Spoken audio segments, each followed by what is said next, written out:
To get started, let's open up our cottage plan and elevation example drawing here. And we'll find a drawing here. It has a lot going on in it. It has several different elevations, a plan view, another floor plan, ceiling plan, roof, and some sections. So there's a lot going on in this file. Now, when you work in busy drawings, you may find it difficult to work in. Now, if your objects are organized by layer as they should be, then you'll find using the isolate layer command to be very useful. For example, it's right here in our layer panel on the home tab. If I select this command and I pick objects on certain layers, press enter, it'll freeze all the other layers except for the ones I've picked. Now you can pick more than one object or layer at a time, and that's perfectly fine. But what that does is it isolates those objects on that layer. So you have a little bit of control over it. And that helps out quite a bit. Now, what if you want to work though with objects of different layers? Now you can do that. Pick the isolate layer command again. And I'm just going to do a crossing window and select a whole bunch of different things. Press enter. And you can see I only made this one little window selection and didn't turn much off.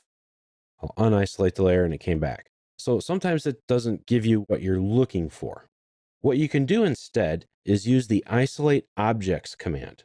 Now, this command isolates selected objects regardless of layer or property. You just pick what you want to see and the rest is going to be turned off. It's pretty easy to do. So let's just select some objects, like this view right here. I'm going to pick everything in it. Once you've selected all of your objects, right-click and go to the isolate option. Now you have three different things here. One is to end the object isolation once you're done, but we can't do that yet because we haven't even isolated anything. But then we have isolate objects and we have hide objects. These will do the same sort of thing, just opposite. The isolate objects, which I'm going to left click on right now, will turn off all of the objects in your drawing except for the ones you picked. So it isolates them. So if I select these items again and right click, go to isolate, I can end object isolation and that'll turn everything back on. Now I can do just the opposite with the same command.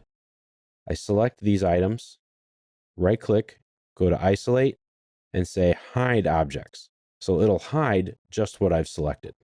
Now you can select something again and right click, or you can come down to your little status bar down here. And there is a button that you might have to turn on. So if you click on the customize button here, and if you need to, scroll up and down and find the isolate objects. Make sure this box is checked. See, when I check it and uncheck it, this box goes away. So this is the unisolate objects button. So you click on it and you can say end object isolation. It works the same both ways. So I can come down here and click on the button and I can say isolate objects or hide objects. So if I pick isolate objects, then I select what I want to work on, press enter, and it will do that. So there's two different ways to get to the same command. Also note, if you're working in a drawing and you see this box on and you see a little highlight, that means there is some object isolation going on in your file.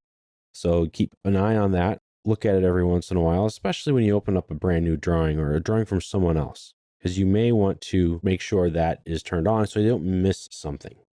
So the isolate objects is a great tool to use so you can just work very precisely with just a few things. And it's a very quick turn off and turn on, and you can hide certain things or you can isolate certain things, whichever way works for what you need at that moment.